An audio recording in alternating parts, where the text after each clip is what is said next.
All right. Good All morning, right. good morning, everyone, and welcome to the first webinar of the new Urban Living series.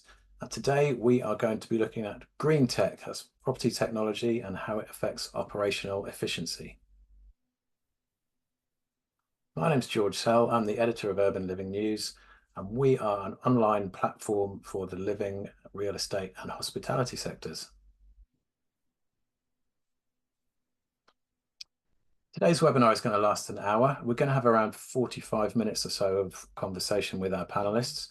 We'd like to make it interactive, so if you have any questions, do submit them using the Q&A or the chat functions in Zoom, and we'll either get around to answering them there and then, or we'll save some time at the end of the session. A link to a recording of the webinar will be sent to everybody who is registered via email in the next couple of days.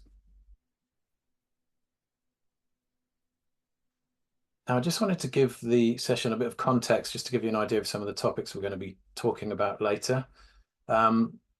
Investment in proptech reached $24 billion by 2021 and is predicted to be worth $47.8 billion by 2033. It's a fast growing sector. Now, investors, specifically private equity, is increasingly looking at the green tech side of things. This is technology designed to improve the environmental performance of buildings. Other prop tech solutions can range from platforms for buying, selling, leasing, and valuing assets to digital technology for smart buildings that help optimize space usage, energy costs, and asset performance. Best-in-class proptech solutions can capture, monitor, and benchmark energy usage, carbon emissions, water consumption, and waste management. So this is more specifically on the green tech side that we're going to be speaking about shortly. And by aligning sustainability and ESG practices, operators can appeal to a wider customer demographic and to an investor community that sees robust ESG practices as critical to investment decisions. Okay, we have got a fantastic panel of experts here, and I'm going to ask them to introduce themselves in turn. Suzanne, I'm going to start with you because you are from our sponsor, Resi Central. So thanks to you for sponsoring the session. Tell us a bit about yourself and a bit about Resi Central. Good morning, George, and to the audience today. I'm Suzanne Luskin, Strategic Growth Director here at Resi Central. And thank you everyone for joining the panel as well. Resi Central, we're very much green tech for energy management. We're not just there to monitor energy, but we're there also to create instant impact. And that's all about smart rules and automation so that when the data comes in, we're not just farming that back, that we're actually creating rules that can then actually make instant changes there. So thank you for the intro. Thanks, Suzanne. Steve, good morning to you. Definitely morning where you are. Morning, yeah. So I'm Steve Lowe. I'm CEO of the Residence Apartments and AES. Residence is a luxury service apartment company in London. We have 76 apartments under the brand with a new building coming later this year. We also have over 350 apartments aimed at students, hence why I'm in the States at the moment, mainly from America. We also deliver all the academics and internships and various other services to those American students. Thank you, Steve. Mike, good morning to you. Hello there, I'm Mike Prager. Nice to meet you all. I'm a 40-year hospitality guy. You can tell from the hair, back end of career now. And I'm non-exec in a few companies, one of which is a luxury boutique operator in Italy, another of which is Optimal Monitoring, who I'm talking about today, who has developed and operates the first, and we think only, AI energy management system that literally turns your team into an army of energy managers. All right, I like the sound of that. And last but not least, Valentina, welcome to you. Thank you, George. Hi, everyone. My name is Valentina Shigorin. I'm a founding partner of Oprim. At Oprim, we are backing emerging real estate entrepreneurs, which is broader than technology. We believe that there are two ways to innovate in real estate, directly through tech, but tech on its own is a tool, and true innovation happens in evolving and introducing new business models in real estate.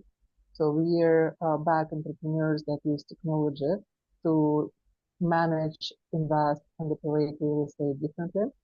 Before that, I was for nearly 5 years in another proptech fund, and I moved into technology and venture capital investments, having built career in real estate finance and investment banking before that.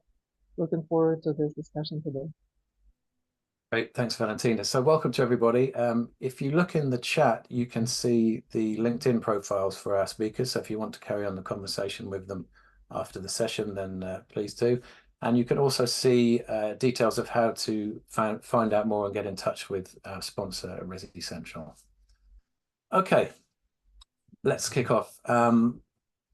Let's talk about how proptech solutions can specifically address the unique energy consumption challenges faced by operators in the living and hospitality sectors.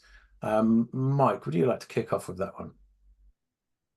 Sure. Look, the living and hospitality sector, I think they are two separate ones. Hospitality is a relatively easy one to crack because energy and hospitality is either the second or third largest overhead in the business. Labor would be first, and then rent or energy would be second. So getting on top of it pays huge dividends if you can do that. You need access to data, which should come from your utility suppliers, but that can sometimes be difficult. You need comms with the units concerned. And if you've got that, then today's technology that's sort of represented by a couple of us on the panel today, and as far as Optimal are concerned, Emma, looks at that big lump of metal in the basement that you see as a meter that churns out a bill every month and sees it as a source of data. And that data leaves a fingerprint on everything it does. And smart technology, AI-based technology, can now interpret the data that's coming out of your half-hourly meter and look for anomalies against your normal curve of energy usage. And our experience, we're deployed over about 2,900 sites at the moment, is that we're achieving between 5 and 7% reduction on energy expense and the pro rata amount in CO2 emissions. And that's really using technology now to take the labor out of doing something about it. The problem in the past is you've got a ton of data, but you needed an army of people to turn that into action. With smart AI applications, now the AI will do that work. So one energy manager working with site managers, as I said before, it turns them into an army of energy managers without creating a lot of extra work. So no CapEx, no additional headcount. Everything's in the cloud and Wi-Fi. It's doable. You just need someone to champion it. Thanks, Mike. Suzanne, what's your take on that as a provider of a slightly different tech solution from the one Mike's talking about? For us, it's helping people actually create an energy strategy. We know that the utility part of any operation, actually, regardless if it's hospitality or living, it's a massive cost to a business, and often we don't know where it's seeping out. So, as Mike quite rightly put, you get a quarterly bill or a half-yearly bill, but actually, how do you know that at a unit-by-unit level? And where we think the tech really comes into play is the fact that not only do you have a portfolio view, you've got a building and per unit and also communal spaces. So suddenly you've gone from a bill, which, yes, you can divide over, say, 100 units, but then you can actually start understanding and analysing user behaviours. And off the back of that, actually start putting a strategy in place. And what we find a lot of our clients, the issue is they don't know where to start. And often it's having actually that live data point and going, right. And then on top of that, you can see what's underperforming and what's performing really well. And then the secondary part of that is actually that end user, which we find incredibly interesting, because actually a building could be very energy efficient or the other way, not at all. But actually the end user is the person who changes that. And so by having this live data that you can drive into the sensors and then take back out the other side onto a platform, you're suddenly very aware of how a building works, but also how those individual tenures are using the properties. So for us then, off the back of that, is making some really smart decisions through automation. And so, for instance, with hospitality, it's often regarded that when somebody pays a rate per night, that there's an entitlement to use as much of, I don't know, power as they want, leave every light on, use air conditioning throughout the day, could be even cranking the heating up to 30 degrees, but actually, is that sustainable? So being in a position to know who's using that property, but also what are the smart rules that you can ensure in place so you can see that reduction side. So for us, that's where it pays dividends. But also the other side to it is void units. I think a lot of people always really focus on occupation and occupancy levels, but actually when a unit's sitting there void, how do you manage that? Do you understand that particular units perhaps have got poor air quality, or there's anomalies in water flow, or actually heating's been left on? And to be able to be really efficient in that, you create a rule which says, actually put these units into hibernation, but create an alert if something then triggers, which suggests that somebody's there when they shouldn't be. So for us, it's much more about those smart automations off of the data that's been fed in. Thanks, Suzanne.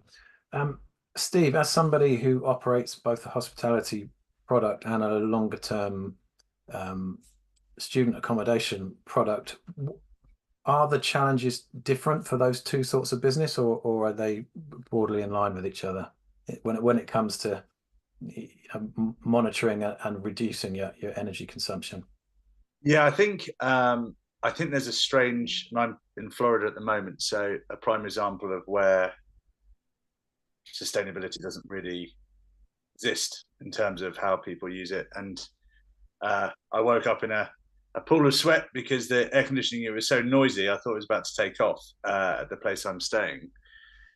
But, you know, for people to be able to operate work and universities, air conditioning is on 24/7. Yeah, there's no sensors. It's still light switches and turning things on. And, you know, I turned it into the hotel and it was freezing cold in the room. And so depending where our students come from in America, they'll have a very different way of interacting with you know, thinking about sustainability.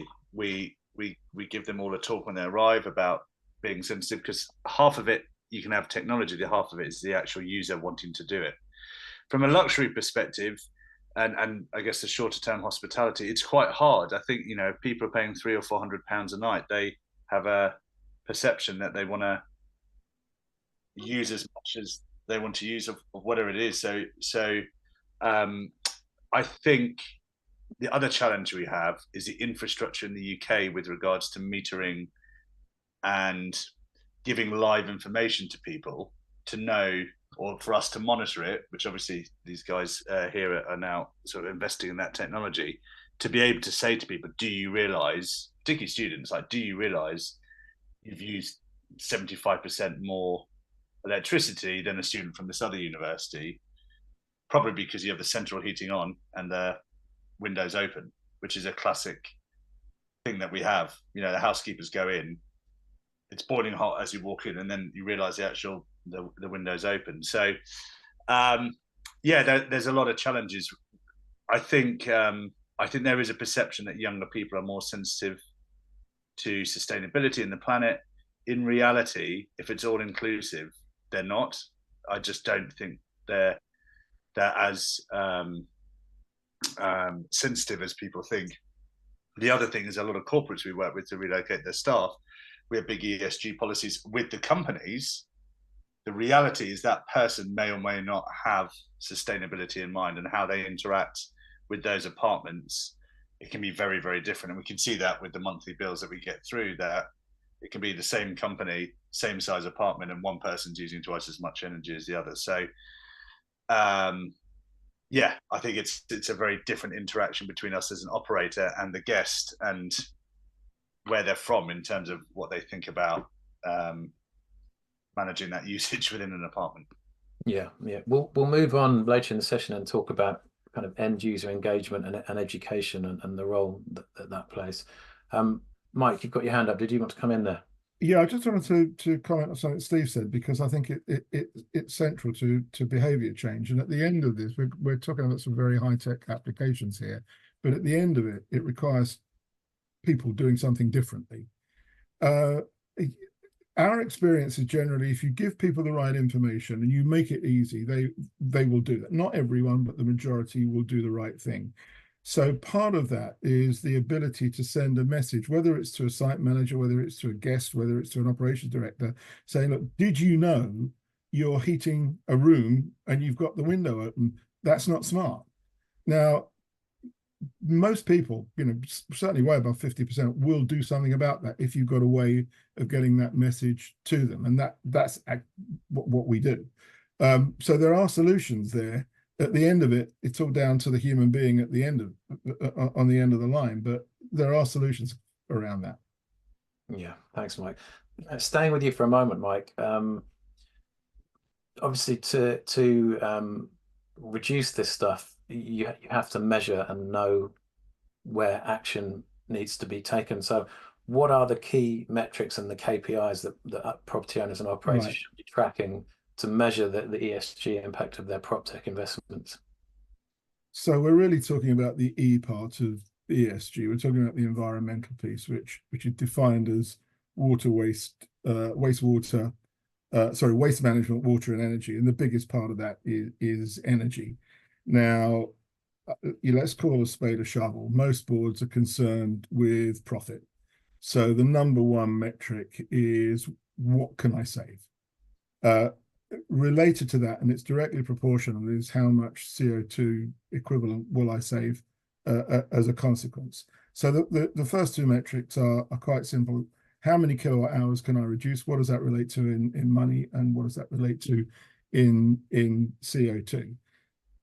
You then get into the complexities of how do you take people with you on this journey, and our experience is very much you've got to build this on a site level upwards. So Emma, the optimal product, will create what's called a no normal curve. It's a pattern of your usage in that site over the past 90 days to a year, depending on the data available, and then look for anomalies in it and flag those anomalies by matching the fingerprint of the data to similar events in the past and say, this looks to me like you've left the lighting on. This looks to me like you've left heating on and you told me the building's closed. And the pattern of that data will be very different. So you've got information going out to people that say, do something about it. I'm talking about an information system. I know Suzanne's talking about control systems. They're opposite ends of the spectrum. And there's space for both of them. It's then important to relate the KPIs to the business, not say to the business, you've got to look at what we measure. So no new dashboard. If you want to look at energy per occupied room, per cover in the restaurant, per square meter, if you're retail, or whatever it works for you, as long as you can provide the data of what's your square meterage, what's your occupied rooms and occupancy, smart tech will be able to measure the energy against that. And then it comes down to two things. How can I perform as good as my best day in, let's say, the past year? And how can I perform as well as the best performing site in this estate of 2,000 pubs or 600 hotels? And by setting those benchmarks, you can start to drive very significant performance. And if you're looking at energy bills of more than a million a year, you're looking at hundreds of thousands of savings. So it's absolutely worth doing. Yeah, thanks, Mike.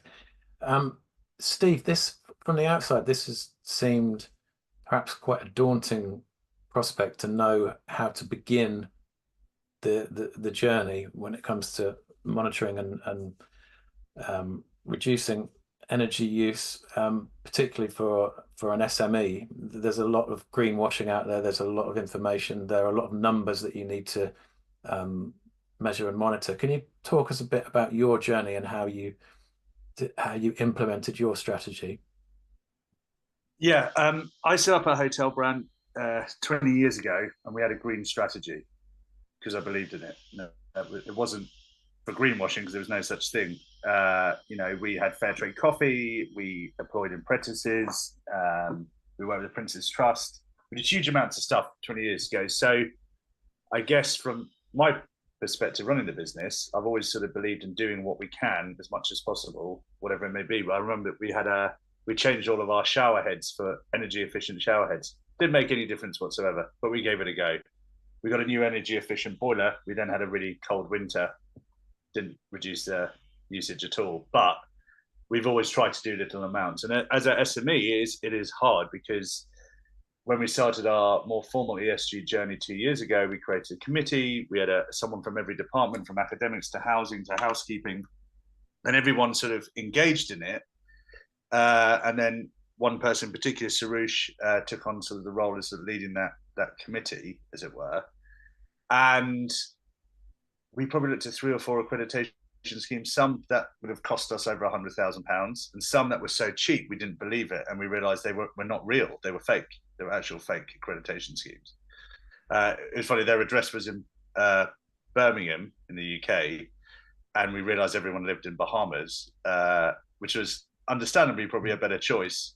No offence to people from Birmingham, but it was. So we ended up with a company called Planet Mark that do both education and hospitality, and it's been really challenging to get it going. I mean, poor Sarush, who's probably on this, the amount of data he's had to get to a point to understand where we are, because of the infrastructure of the UK, not because of ourselves, with different types of meters, different types of energy companies, some that are live, some are that reflective, some that you still have to go and actually double check the meters. You know, we have a portfolio of 420 apartments. We can't do that. It's you know, very time consuming. So that in itself makes it very challenging to know what your base case is to work with technology, to know if you're even saving.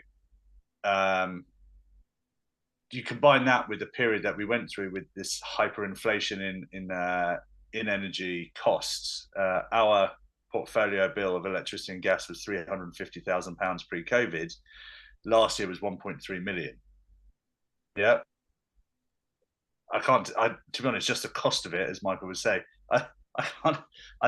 didn't really look at the usage, because it was like, even if we made a 10% reduction in usage, financially it wouldn't really made that much of a difference in comparison to what we were paying. But I think the infrastructure around how energy is monitored, just from, even if you have your own one-off building rather than individual apartments in a block like we do, it is just really challenging to do, and the cost is not accessible to a lot of people. But I think to implement a sustainable business and to actually believe it, you need a lot of people in the company to believe in doing it, because you have to change as an operator in order for your customers to change, and it doesn't always sit well, because sometimes it's more challenging. You know, doing all the data for our benchmarking for our ESG accreditation took, you know, we invested a lot of time in Sarush, and Sarush has done a postgraduate course at the University of Cambridge in sustainability and stuff. You know, there's a lot of work that needs to go into it for you to do it authentically. You can greenwash. My belief is that eventually people will find out. I wouldn't want to do it if we were greenwashing. I want us to do the best that we can do to be a good business for all the letters in ESG and all the bits of it. But if you don't have people in your company, apart from yourself, who want to do it, then it's a really hard thing to implement. You can have the best technology in the world, but people don't want to do it. It doesn't help. And as part of that strategy, Steve, the decisions that you made about which technology to implement, was that a troublesome part of it? Because there's a lot out there to choose from. What was your decision process about which technologies to go with? To be brutally honest, I'm pretty cynical, because I started doing it 20 years ago. Yeah, and I haven't really seen anything, knowing our customer base better than the technology people who are delivering it, to see that actually people really reduce their usage, unless you are physically turning stuff off, which again in residential apartments is hard to do, and also with students, because they all have different schedules, and therefore if 2 people are sharing a flat and one is at home working and the other one is going to the class, how are you going to switch off the electricity? So unfortunately the usage is actually quite 24 hours. So I think what we do, which we've done with some technology partners, is we trial it. You know, we trial it in a average use flat, see how it works for 2 or 3 months, to then actually monitor if it if it reduces. Michael said something before that you say 5 or 10% reduction, but the way that weather has been changing now, particularly in the UK, but around the world, means that it's actually quite hard. And I've had to justify it to our board, who don't necessarily always agree with all the investment in it, that, oh yeah, but last year was a lot hotter, so therefore obviously people are going to use air conditioning less, therefore is that really a reduction? And that is where the technology can get smarter and reporting can get smarter. It's like, well, your actual true reduction is this because the temperature was 2 degrees higher, therefore people use heating more, but actually the benchmark of the technology, the actual usage was less. It's quite tricky, and I think a lot of people are cynical about it because there's so many factors to go into making it true saving or true reduction in usage. I believe we can all be better, and if everyone did everything 1 or 2% better, they use 1 or 2% less energy. They walked. I think people should walk a lot more, but 1 or 2% more rather than taking an Uber, and people have 1 less steak a week. Hard for me, but yeah, 1 less steak a week. And the world did it. You hit all those goals, but humans by nature are quite selfish and cynical, and therefore that's quite a hard thing to get through. We'll move on very shortly and talk about end user behavior change and how we can influence that through technology. But Michael, did you just want to say something quickly about how people can start this whole technology journey? I can do. I just wanted to comment on 2 things that Steve said, which I think are very relevant. Is this cynicism about current technologies? One of the problems that AI has is if it's done properly, it actually does sound too good to be true.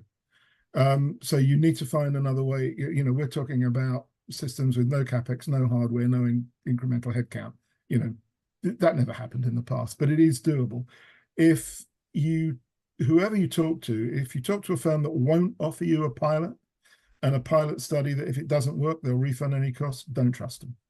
Because if the product and the solution is good enough, there's no risk on the vendor's side to say, look, try it. You're going to love it so much and it's going to do so well that you'll use it. If it doesn't, then you shouldn't use it anyway.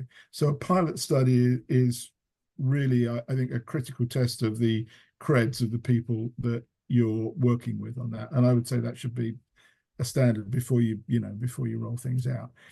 How you get started is an interesting one because ESG is such a broad topic. I actually don't think it's one topic.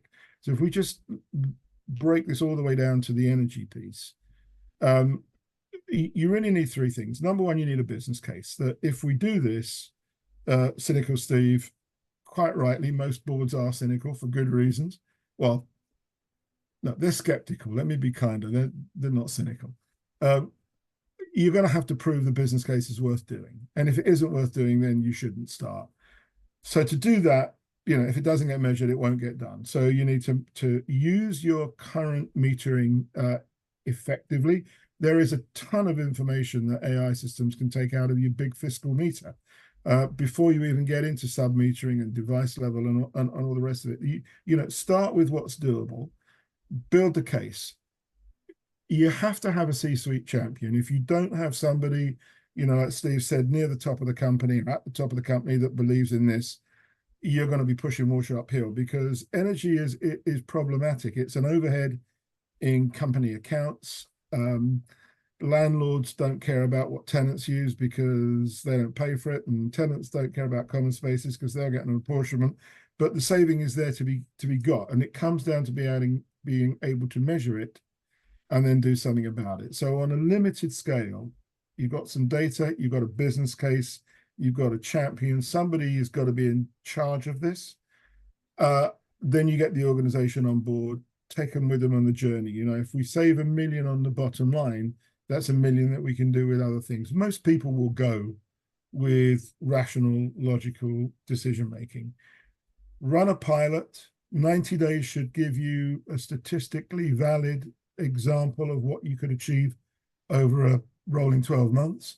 And if you choose your sites so that they are representative of the overall estate, it's fair to say if we do this in 10% of our sites, and we roll it out to 100%, the result will be the same, just scaled up. And at the end of that, you've either got a case that says, look, this is a no-brainer, do it, or it's not worth it, or it's marginal. Yeah, yeah. Thanks, But Mike. measure it, get a C-suite champion, do a pilot. Valentina, it's clear that the biggest single influencer on energy usage is the end user behavior. What's the role of technology in engaging with the end user and trying to educate them about their behaviors and hopefully improving those behaviors? I always say that technology is not a magic, so there's still challenges that industry represents, and technology is only a tool. I do want to take a step back and also contribute to the first question, what proptech solutions have to offer, and that will build into the answer to your question, Jane, which you just posed to me. So first, we did cover role of tech when it comes to measure and enable decision making. We also spoke about technology as a tool to measure and directly impact the performance of the building or enable change. But there is a third category, which is extremely important as well, is something to do with measure and report or help comply with certain industry standards. There are a number of certificates on energy performance, which ultimately impact liquidity of the building and its revenue generation potential. And technology helps to A, capture where any given asset sits on the spectrum, and B, to also advise what changes need to be implemented or how the building needs to be retrofitted in order to comply with the next best standard. And that ultimately benefits both operator and the building owner. Now coming to the point of the real estate complexity and where tech has limited power is the fact that it's a very complex value chain. So the way how real estate industry functions makes it extremely difficult for tech suppliers to build products with the right commercial model, because very often the benefit sits with the building owner or an operator, whereas their value chain where this solution needs to be adopted sits with the end customer. And the end customer does not directly benefit very often, especially in the hospitality sector. In the living sector, you can make an argument that there will be savings on the bills that their occupier is paying. But in the hospitality sector, it's rarely an impact. So that's why I think it's also important to keep in mind that yes, people do want to do good in general. So by educating the tenants, it already will achieve certain impact. But ultimately, it's also probably important to make sure that we balance a little bit the cost and benefit of implementing certain tech solutions towards the occupier through some loyalty programs or the way how we need to find a way to remunerate the occupier to do good. And what's also important is it's not only the top line input or the bottom line, the P&L input, it's also a balance sheet input. So as an investor into real estate for many years, when you underwrite any real estate project, you also think about your exit strategy. And we all know that buildings that now do good on their energy side and operationally efficient command premium when it comes to cap rate and ultimately the end value of the property. So that's a direct impact towards the investor, which effectively, and then the tech solutions are struggling because to make sure that all their performance is captured and the advice is rightly done, it's an occupier to allow the smart meter installation, especially in the living sector, to feedback the actual performance of the property onto the operator, which is for now more something that is expected to be done voluntarily rather than something that is commercially incentivized. Also structurally, market is evolving and needs to evolve to enable proptech solutions to make a bigger impact. So I know as a matter of fact that many operators in the living sector are now requiring or signing side letters with their tenants, incentivizing them to report back their energy usage and to enable them to make better decisions on the operational side. So bottom line, there are two things. So first is the educational component of tenants, and that irrespective of remuneration, we all want to do good, and we don't know where the biggest impact is coming from. But second, something that the industry yet needs to do is passing on the benefits to the occupier. Thanks, Valentina. Suzanne, did you have any other thoughts about how technology can help educate and change the end user behaviour? Thanks, George. Yeah, I think it really resonates with something that we do at Resi Central called the together approach. I think that you can't simply rely on tech to be the answer. I think that technology gives you the data, it gives you trends, and it gives you a lot kind of food for thought as the business owner or the operator. But it's very much about that end user and the educational piece. Now, we know it's about education, but it's whether or not somebody understands what you're telling them and how you communicate it. And for us, it's not about penalising either the end user. It's about adopting the technology with the human approach so the two come together. I know we said a lot about, and Steve mentioned it, about the thought that the younger generation perhaps are more sensitive to sustainability. Yes and no, I'd agree on that. I think that unfortunately, if you don't understand what you're doing in terms of energy consumption or overusage, it doesn't actually mean a lot. If you take hotels, as often, reusing your bath towel or sustainable products, but the emphasis on the energy piece is that entitlement. So what we try and do is really work hard at what we call green nudges. And those nudges are to send perhaps an alert through our app to say, did you know you've left your lights on? So we know through occupancy detection that those lights have been left on in the property. And it might be someone just walked out. And it could be something along the lines of, if you were to turn them off, you'd be reducing either your own bill by this or helping the planet. Now, not only are you telling them that, but you give them then the opportunity within that app to turn off the lights. And so for us, it's just taking that one step further, because education is fantastic. I'm a big advocate of it, but it depends on how the end user interprets it and in turn uses it. So for us, it's these green nudges to say, did you know you've done this? Or, oh, there's been no occupancy in your apartment for 2 days and your temperature or your heating is on 30. So you can't always dictate and make the change, but certainly if you give them, first of all, the information, but also the ability then to create change, for us, that's taking it that one step further. The other side to it is where we've worked really hard on fair usage policies. And I really like the word fair usage. It's not meant to be there to penalise people. That's not what it's there for. But with the use of sub-metering, it does then give the ability for an operator to say, right, we have got sub-metering, which is MID approved, so we know that we can bill from it. But actually, if we make it very clear, with sake of argument, a student, that this is what we would consider fair for usage across a quarter, half yearly or a year, that you don't just then say you've gone over it, here's a bill, but actually along the way through an application, again, it's saying, did you know that you've used X amount? Did you also know you've left the lights on? And if it then does go over that, and let's say you've got a 10% margin, you have then got the ability to actually put the onus back on them. And I think it's not about penalising, but it's to make them aware along the way, because I guess it's just like the operator, you get this huge bill at the end of it and you're quite shocked. And I think Steve rightly said, there's so many other subjective factors. And one of the big things we're doing at Resi Central is taking outside temperature into consideration, because actually seasonality is one part to it, but actually if you get an unusually hot summer, you've got a higher usage on electric for your air conditioning, and vice versa if it's a lot cooler.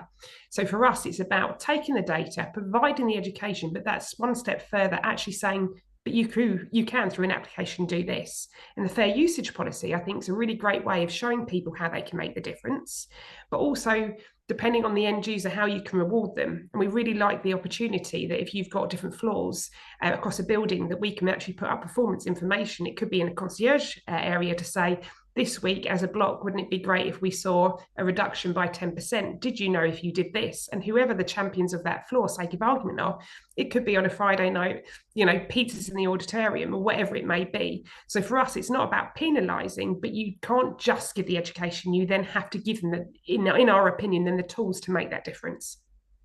Yeah, and make it a challenge, but almost like a game on the app, so people want to beat their previous best. And I can see how everybody loves to win.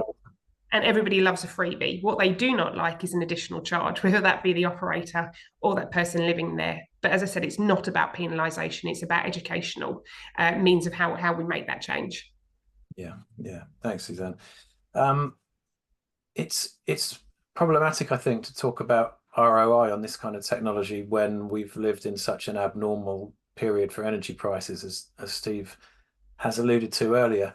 We've got an interesting question actually just come in from John Gittins. Thanks, John, who was discussing a panel that he attended, which was discussing ROI on proptech investments. And they came up with the concept of rather than ROI, using CNI, the cost of not investing.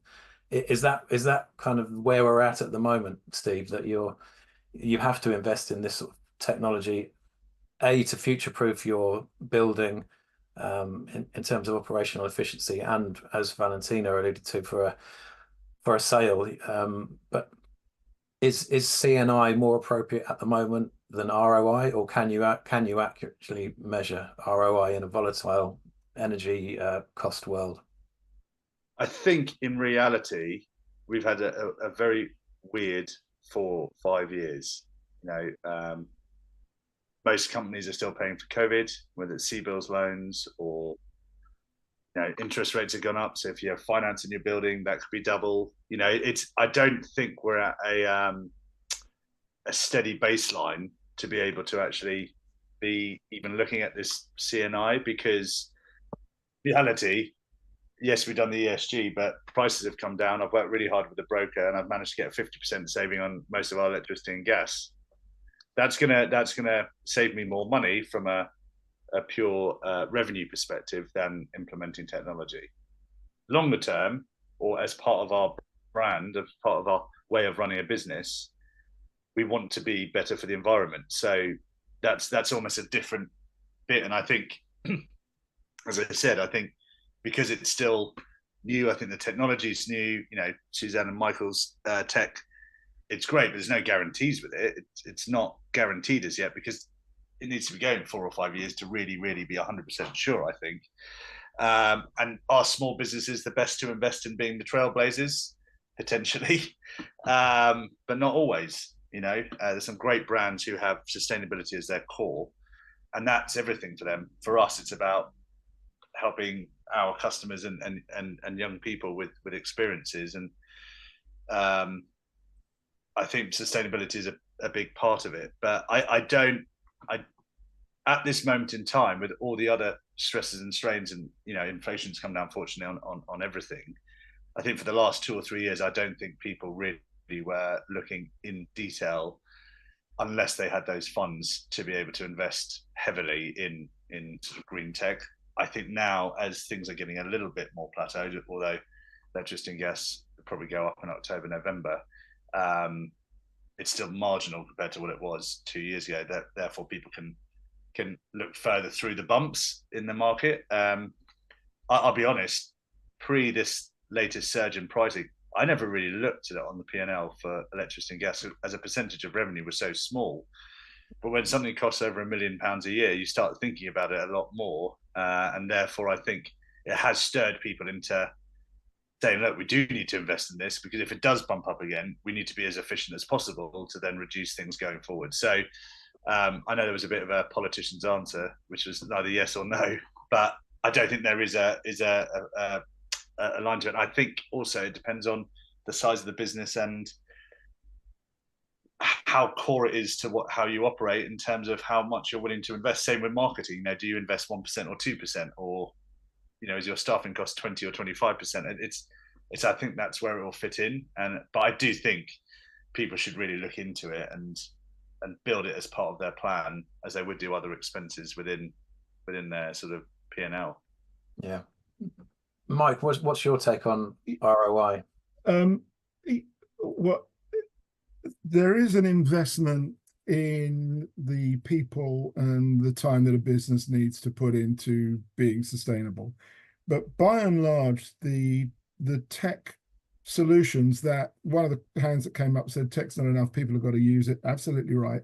The tech part of this is not CapEx. It's for the most part, it's operational expense. and the returns are quite significant. I was just scribbling some numbers while Steve was talking to try and give a simple example. Let's say you've got a business that makes 3.65 million a year in profit, so 10,000 a day, and let's say your energy expense further up the line is 1.2 million, so that's 3,400 a day.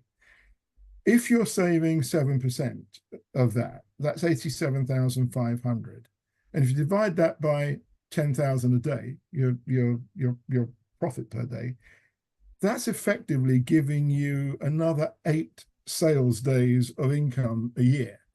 Now, trying to do that through average rate or occupancy or anything, is hard. This is actually, I'm less gloomy than Steve is about this. I think there is a really good amount to be taken to the bank just by doing what you already do better and using the tools that now exist to let your existing team become energy managers. There aren't many opportunities to give yourself a 373-day year that I can think of outside of this. So that there is a pretty significant win there, and I think the size of the estate matters, because if you're not 100 buildings or more, then there's limits to what you can do. But up and above that, there are really good savings and efficiencies to be made without spending capex, without making an investment. Mm-hmm. Thanks, Mike. Valentina, other than the cost and the time taken to educate staff, what are the other main barriers to adoption of energy saving proptech, and how can they be overcome? Yeah, I would say there are 2 big roadblocks in addition to what has already been discussed. First, and that's a real challenge for the industry because of the value chain complexity. You can have the most advanced technology solution and good budget allocated to it, but if there is a middleman who operates in a very low margin, and I mean here probably property management industry in particular, that effectively is squeezed in the middle in terms of profitability, it's a huge threat to adoption of tech solution, of any really solution that is there to help with operational efficiency. If a person on the ground that is there at the property does not comply with what's required, that is a failure for the whole project potentially. So it concerns everything, whether it's implementation or measuring or installation. A simple example from a living sector would be heat pumps installation. So if the whole industry incentivizes homeowners to install those their properties, but then the ultimate builder who comes to your flat advises you against, for one simple reason, because he doesn't really know how to do this installation. He has never done it before, and still defaults to their old system, then I'm afraid nothing is going to work. So it's a lot to do with the value chain complexity and making sure that all parts of it are actually in sync. Second big challenge is probably to do with also cost of not investing. Cost of not investing is directly linked to policies and regulations that are in place. And the challenge there is that those are always evolving. They are going both ways. First, they are getting more and more strict as to what's needed, but then secondly, pushbacks are not uncommon. So what we had in the UK, for example, there was a certain regulation coming into force with regards to EPC rating of your property. If you wanted to rent it out, it should be not below certain grade. A number of proptech companies or startups emerged on the back of it, but then in no time the deadline was pushed back, and that had a direct impact on profitability and runway and prospects of those proptechs, because they would simply not be able to wait for so long. They needed faster adoption. So that's regulatory environment, because it's so unstable both ways. It creates a separate challenge. because then some of the investors and building owners are better off simply waiting and not doing anything and just waiting until the deadline is pushed back yet again, which is very counterproductive. But that is sadly changing with political trends and political challenges of this country as well, and in the UK. So those, I think, are also two important perspectives to remember. Thanks, Valentina. Suzanne, with any technology, integration is a key issue. And if you look at the hospitality and living sectors as a whole, there are a huge number of property management systems. No two are the same, particularly in hospitality. There's a lot of legacy technology there as well. How have you found the ability to integrate your product with all these numerous PMS systems? Is that a challenge you've had to overcome? Yes and no. I think there is just a huge amount of PMS systems out there, and it's just understanding what you're trying to get from it. I think probably the biggest, I wouldn't say issue, but it's how people develop their tech stacks and what they consider to be in it. And very much for us, it's about where people start their journey. And if it was as simple as starting at A and finishing at Z, it'd be fantastic, but it's not. And it's very much driven by what the perceived problem with that individual business is. One could be noise, one could be overusage on power. You know, one could be smoke detection. You know, with all these kind of technologies, I think there's such a broad brush that everybody needs the same, which isn't true. So that kind of journey piece, then when it comes to integration, can get quite tricky. And from our perspective, we are trying to do some really good integrations from the outset with some really good PMS systems. We are especially using them when it comes to the hospitality piece.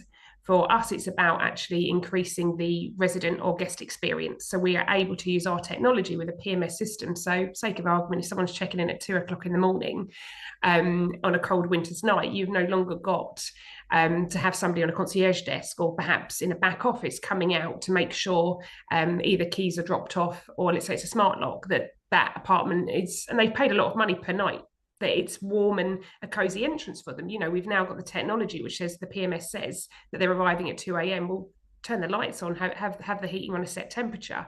But for us, it's really, the integration is fine as long as we know the requirements. But the tricky part is helping people understand what they want and when. And for us, it's all about the customization of the automation piece. So actually at Resi Central, we can offer pretty much everything that people would want, from noise detection to sub-metering to automation of occupancy detection. But that doesn't mean that everybody needs it right there and then. And also you overwhelm people. And I think there's a lot of people, even in the market, who are just going for one particular area, which isn't a problem at all, or they're going for the full suite. But actually, from our perspective, is understanding where people are on that journey, understanding their individual needs at that point, but also then working with them on what we call a green strategy to say, at what point do you want to turn which pieces on? And also help them with the cost part of that, because with integrations, there are costs involved. And actually, sometimes there isn't the full integration needed, and there's actually smarter ways of doing that. So for us, it's the customizable part, but also understanding what's already in their stack, because actually some of the integrations can be a lot more simpler or more complicated, or you might find that it's worth turning some of the other ones off or some of them on to actually complement what you're trying to do. But I think it's very much remembering that it's all about that end user. And I think that as a B2B business, even though we do serve some B2C clients, that end user will dictate what should be being used in that tech stack. And I think that we forget that a lot. So we say, right, that's a business and we should sell to them everything and do that full integration. Well, actually, there's mixed use developments. It might be that one floor is for short lets. It might be for half the building's BTR. It might be half the building's co-living. You know, that's what I find really interesting about today's market, that everything now is a mixed use development. And it's actually about having something which is so customizable to the end user. So whoever has that building, who owns it, they've got the performance. They know what's going on in their communal areas. They know what's going on in the individual apartments, but they're able to customize it so it works for those individual end users. And for us, that's the main point about getting that integration piece right, ensuring that it doesn't matter even if there's a change to a portfolio. I've worked for private developers for many years, and sometimes you change tenure. It might be that some of the operators we deal with now, they might do leases. They might have a lease for 5 years on a building that might be student accommodation. 5 years later, it might be serviced accommodation. But you always need that flexibility, and also the ability to take your technology with you. And I think that's really important, that the integration is very much behind the scenes. But with us, we don't believe that if that technology is installed, that it has to stay there. That actually, if you can take full advantage of something for 2 years because you've only got 2 years left on a lease and you're moving buildings, you own that technology. Why doesn't it come with you? So for us, it's understanding that tech, understanding the end user, and then weighing up the costs and benefits with each of those integrations to make sure that we're actually providing end user and the business exactly what they need, and also a cost point which actually works for everyone. Yeah, great stuff. Thanks, Suzanne. We are nearly at the end of our hour. This discussion's flown by, which is a good sign. I want to finish by asking you, Mike, to have a look into the future. What's next in this kind of green tech arena? What will be the next big developments that are just around the corner that might be standard practice within 3 to 5 years, perhaps? Well, yeah, future gazing is a risky business, isn't it? If you talk to the engineers, the data scientists, and the guys building code, they all say without fail, Internet of Things is dead. That's yesterday's stuff. Everything now is moving towards smart buildings, where the building is structured to be efficient and to provide data from every aspect of its usage throughout. So I think there's going to be a convergence of device-led monitoring and targeting that was classical IoT, and whole building macro sensing of megadata that's going through the big incoming meters and sub meters, so that you're starting to get a 365-degree picture of what's happening.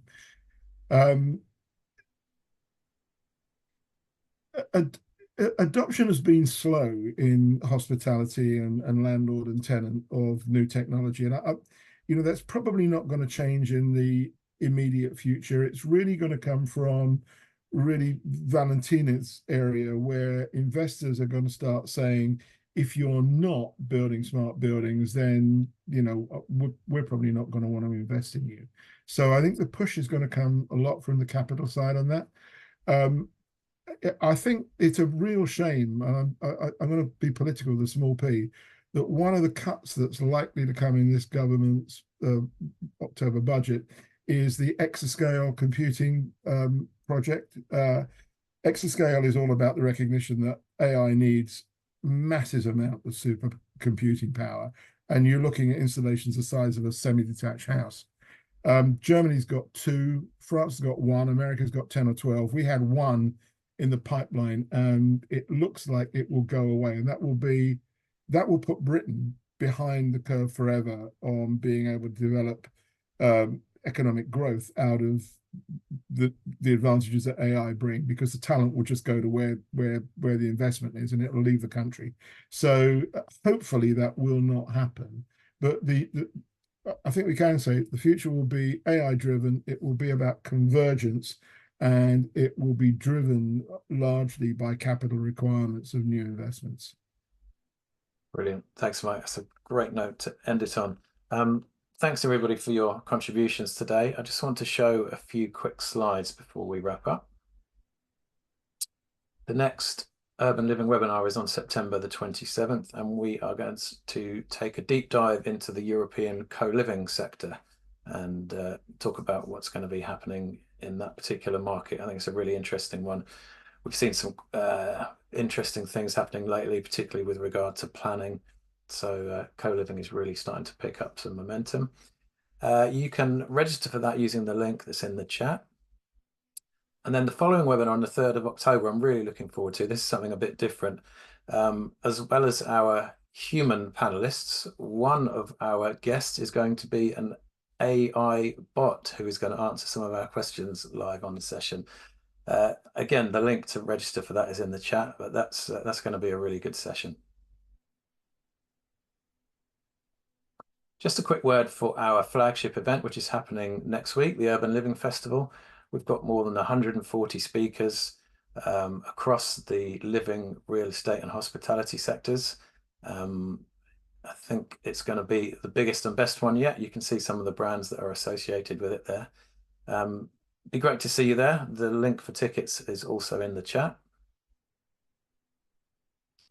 If you're interested in working with us, whether it's on our digital or in real life offers, get in touch with my colleague Henry, whose details you can see on the screen and also in the chat. And finally, thanks very much. Thanks to Suzanne, to Mike, to Steve, and to Valentina for their great contributions today. Thanks to Resi Central for sponsoring. Thanks to those who submitted questions, and thanks to everybody else who watched the session. Have a great rest of your day, and I hope to see you on another webinar soon. Thanks very much, everybody. Bye-bye. Hello, we are International Hospitality Media, or IHM for short. IHM is the #1 brand to engage with decision makers in hospitality and real estate. Our 4 multimedia brands lead their respective sectors with breaking news, comments, trends, and opinions across a variety of multimedia solutions. We provide an inspirational community to connect people through world-class events, webinars, podcasts, award schemes, and much more. But let us share our story of who we are and what we do.